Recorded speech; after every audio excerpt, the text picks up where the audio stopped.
Of பண்ணிவிட்டு மூடி வச்சோன்னு வச்சுக்கோங்க, நல்லாவே எண்ணெய் பிரிஞ்சு வரும். 1 ஸ்பூன் உளுத்தம்பருப்பு, 1 ஸ்பூன் மிளகு போட்டுக்கலாம், ஸ்பூன் கடலப்பருப்பு போட்டுக்கலாம், 1/4 ஸ்பூன் சீரகம், 1/4 ஸ்பூன் கடுகு போட்டுக்கோங்க, சோம்பு 1/4 ஸ்பூன், அப்புறம் சீரகம், வெந்தயம் போட்டுக்கோங்க, 2 ஸ்பூன் தனியா வறுத்து எடுத்துக்கோங்க. நம்ம ஒரு பிளேட்டில் மாற்றிக்கலாம். 1/2 ஸ்பூன் நல்லெண்ணெய் ஊற்றிக்கோங்க. ஒரு 3 பச்சை மிளகாய்,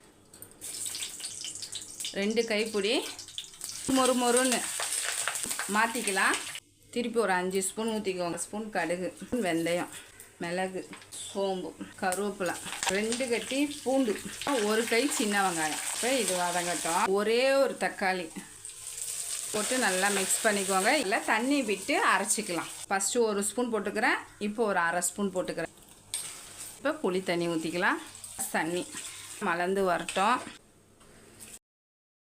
ஒரு 10 நிமிஷத்துக்கு ஃபாஸ்ட்டாக கொதிக்கிட்டோம்.